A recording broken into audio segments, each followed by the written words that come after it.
Hello everyone, स्वागत है आप सभी का अपराइज इंग्लिश यूट्यूब चैनल पे। दोस्तों, आज मैं फिर से हाजिर हूँ एक नए इंटरेस्टिंग स्टोरी के साथ। और इस स्टोरी को हमेशा की तरह वर्ड बाय वर्ड ट्रांसलेट करेंगे, इसके ग्रामर स्ट्रक्चर को जानेंगे और हर एक वर्ड मीनिंग का करेक्ट प्रोनाउंसिएशन जानेंगे। और इसमें कुछ नए वर्ड मीनिंग्स भी दिए हुए हैं, उसका मतलब भी जानेंगे। सो दोस्तों, अगर आप इस चैनल पर नए हैं तो मैं आप सबसे रिक्वेस्ट करूंगा, चैनल को प्लीज़ सब्सक्राइब करें, लाइक करें और अपने दोस्तों के साथ ज़रूर शेयर करें। तो चलिए इस कहानी को पढ़ना शुरू करते हैं। सो इस कहानी का टाइटल है होजेस एंड डेज़ी फेरी। सो दोस्तों, ये जो कहानी है होजेस और डेज़ी फेरी की कहानी है। तो चलिए इसे शुरू करते हैं। Hoses was a giant of a man. Giant का मतलब होता है विशालकाय या फिर बहुत बड़ा। होजेस वॉज, दोस्तों यहाँ पर हेल्पिंग वर्ब वॉज का प्रयोग किया गया है सब्जेक्ट के अनुसार। और जो हमारा सब्जेक्ट है यह सिंगुलर सब्जेक्ट है। और अगर प्लूरल सब्जेक्ट होता तो यहाँ पर हेल्पिंग वर्ब वर का प्रयोग होता। Hoses was a giant of a man. Hoses एक विशालकाय व्यक्ति था। He could not fit into an ordinary house। Ordinary का मतलब होता है साधारण। ऑर्डिनरी हाउस यानी कि साधारण घर। He could not fit, दोस्तों यहाँ पर कैन मॉडल वर्ब का पास्ट कुड का प्रयोग किया गया है। could not जो कि एक नेगेटिव वाक्य है मॉडल वर्ब कुड का। और could not के बाद जो है वर्ब का फर्स्ट फॉर्म का प्रयोग करते हैं। He could not fit into an ordinary house। वह एक साधारण घर में फिट नहीं हो सकता था। He needed huge chairs and tables, a massive bed and plates and spoons that looked like large boats। He needed, दोस्तों जब कभी भी सब्जेक्ट के बाद वर्ब फॉर्म का सेकंड फॉर्म का प्रयोग करते हैं तो वैसे वाक्य जो है पास्ट इंडेफिनिट टेंस का वाक्य कहलाता है। और यह वाक्य भी जो है हमारा पास्ट इंडेफिनिट टेंस का है। यहाँ पर नीड वर्ब का सेकंड फॉर्म नीडेड का प्रयोग किया गया है। He needed huge chairs and tables. उसे बड़ी बड़ी कुर्सियाँ और मेज़।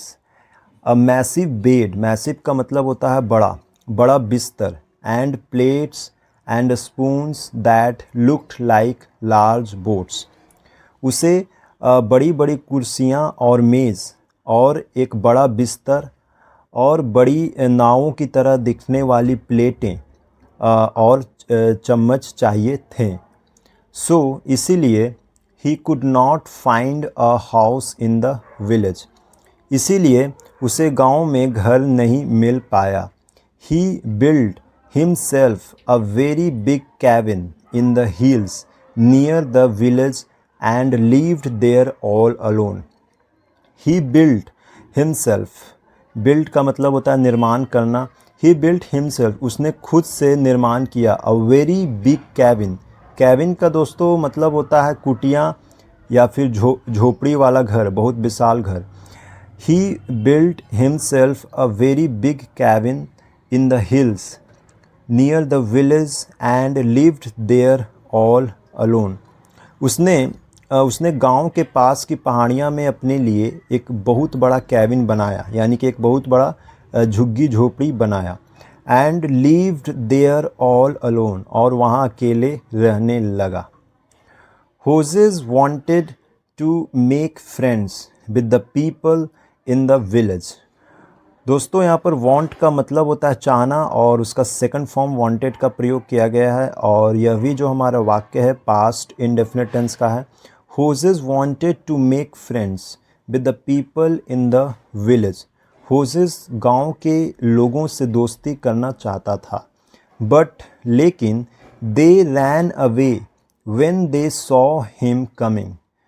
लेकिन दे रैन अवे, वे भाग जाते थे।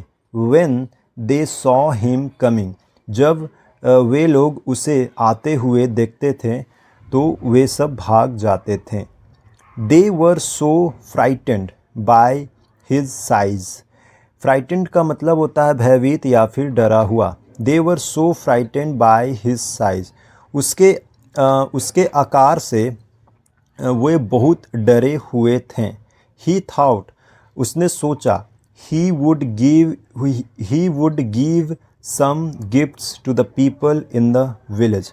उसने सोचा कि वह गांव के लोगों को कुछ उपहार देगा। गिफ्ट का मतलब होता है उपहार। सो इसीलिए ही मेड, इसे आगे देखेंगे दोस्तों, a wooden doll for Lily and took it to her. Wooden doll यानी कि लकड़ी की गुड़िया, फॉर लिली, उसने लिली के लिए एक लकड़ी की गुड़िया बनाई और उसे उसके पास ले गया। The doll was bigger than lily. दोस्तों इस वाक्य में यहाँ पर कंपेयर किया जा रहा है और यहाँ पर जो यह बिगर है यह हमारा कंपैरेटिव डिग्री है, जो कि बिग का कंपैरेटिव डिग्री जो होता है बिगर होता है और सुपरलेटिव डिग्री जो होता है द बिगेस्ट होता है, और जो हमारा बिग है वो हमारा पॉजिटिव डिग्री होता है। The doll was bigger than Lily, गुड़िया लिली से भी बड़ी थी। She could not play with it, वह उसके साथ नहीं खेल सकती थी। देन फिर he decided to take a small plant in a pot for Mrs Hattie's cottage. Cottage का मतलब होता है झोपड़ी। ही डिसाइडेड, दोस्तों डिसाइड का मतलब होता है फैसला लेना और यहाँ पर सेकंड फॉर्म डिसाइडेड का प्रयोग किया गया है। He decided to take a small plant in a pot for Mrs. Hattie's cottage.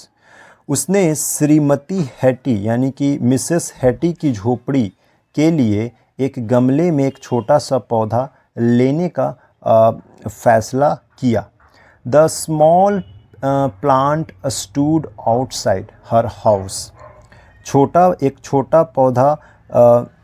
छोटा पौधा उनके घर के बाहर खड़ा था। It was a big tree, यह एक बड़ा पेड़ था।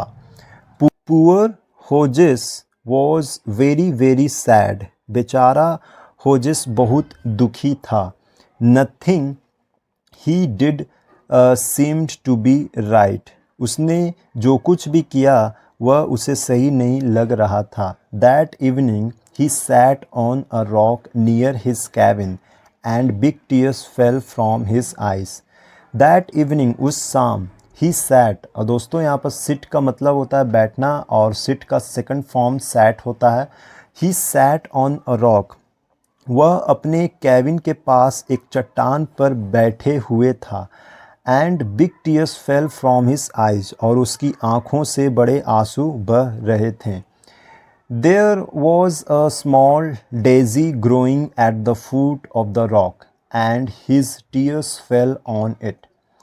There was a small daisy growing. daisy का यहाँ पर दोस्तों daisy का मतलब होता है किसी प्रकार का पौधा। There was a small daisy growing at the foot of the rock. वहाँ पर चट्टान के नीचे एक छोटी सी डेजी यानी कि एक छोटा सा पौधा उगा हुआ था। And his tears fell on it, और उसके आंसू उस पर गिर रहे थे। It so happened that a fairy with silver wings lived in the Daisy.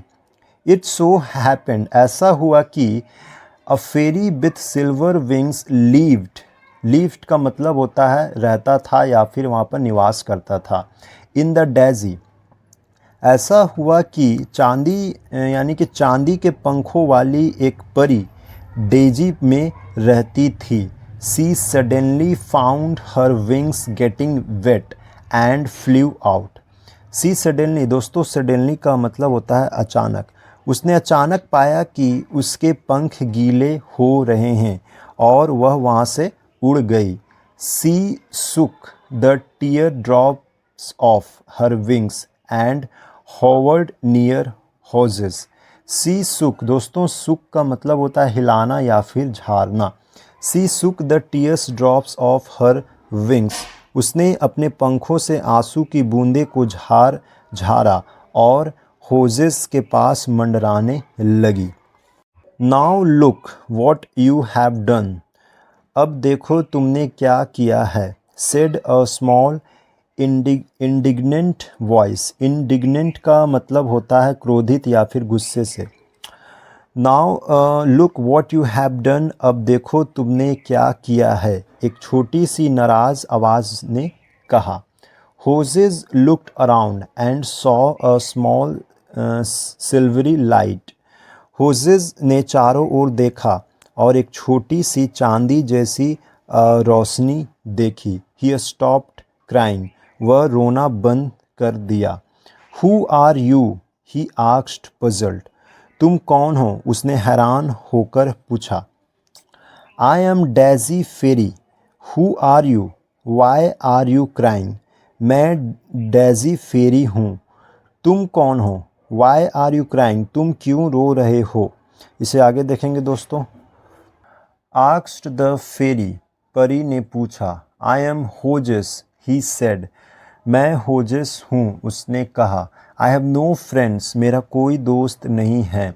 Oh Y is that, ऐसा क्यों। They are scared because I am so huge, वे डरे हुए हैं क्योंकि मैं बहुत बड़ा हूँ, मैं बहुत विशाल हूँ। वेल्ड होजेस, दोस्तों वेल्ड का मतलब होता है बिलाप करना। होजेस ने बिलाप किया। Oh do stop crying, oh रोना बंद करो। Why don't you just change your size, said Daisy fairy. दोस्तों यह जो हमारा यहाँ पर वाक्य यहाँ पर दिया हुआ है, यह WH फैमिली का इंट्रोगेटिव वाक्य है, नेगेटिव इंट्रोगेटिव, जो कि डू नॉट और फिर उसके बाद सब्जेक्ट का प्रयोग होता है, उसके बाद हेल्पिंग वर्ब का प्रयोग होता है। Why don't you just change your size, said Daisy fairy. Daisy fairy ने कहा, तुम अपना आकार क्यों नहीं बदल लेते हो। Change my size, that's not possible is it, asked Hodges. Hodges ने पूछा, मेरा आकार बदलो, that's not possible is it, यह संभव नहीं है ना। होजेस ने पूछा। ऑफ कोर्स, बेशक, इट्स पॉसिबल, यह संभव है। Wait, I will show you, रुको मैं तुम्हें दिखाती हूँ, said the indignant little fairy, क्रोधित छोटी परी ने कहा। Pulling out her wand, she touched Hodges on his head and whispered a few magic words. Pulling out her wand, उसने अपनी छड़ी निकालते हुए she touched Hodges on his head, उसने होजेस के सिर पर हाथ फेरा। And whispered a few magic words, whispered का मतलब होता है फुसफुसाना, और कुछ जादुई शब्द फुसफुसाया। देन फिर she went back into her home in the daisy, फिर वह डेजी अपने घर वापस लौट गई। सडनली, अचानक, होजेस फाउंड हिमसेल्फ स्मॉलर, अचानक होजेस ने खुद को छोटा पाया। He went to the village and people seemed happy to chat with him. He went to the village, दोस्तों गो का मतलब होता है जाना, और यहाँ पर गो वर्ब का सेकंड फॉर्म वेंट का प्रयोग किया गया है। He went to the village, वह गांव गया, और people seemed happy to chat with him, और लोग उससे बातचीत करने में खुश लग रहे थे। Slowly, धीरे धीरे, he became a part of the village and made lots of friends. धीरे धीरे वह गांव का हिस्सा बन गया और उसने बहुत सारे दोस्त बना लिए। But he went every day to meet his first friend Daisy fairy, लेकिन वह हर दिन अपनी पहली दोस्त डेजी फेरी से मिलने जाता था। ठीक है। सो दोस्तों इसी के साथ यह स्टोरी यहीं पर समाप्त होती है। आई होप यह स्टोरी आप सबको बहुत ही पसंद आई होगी, और इस स्टोरी के माध्यम से आपने बहुत सारे इसमें ग्रामर, स्ट्रक्चर और न्यू वर्ड्स भी सीखे होंगे। सो अगर आपको यह वीडियो पसंद आई हो तो मैं आप सबसे रिक्वेस्ट करूँगा कि प्लीज़ चैनल को सब्सक्राइब करें, लाइक करें और अपने दोस्तों के साथ ज़रूर शेयर करें। तो आज के लिए इतना ही। मैं एक बार फिर वापस आऊँगा एक नए इंटरेस्टिंग स्टोरी के साथ। तब तक के लिए धन्यवाद। Thank you.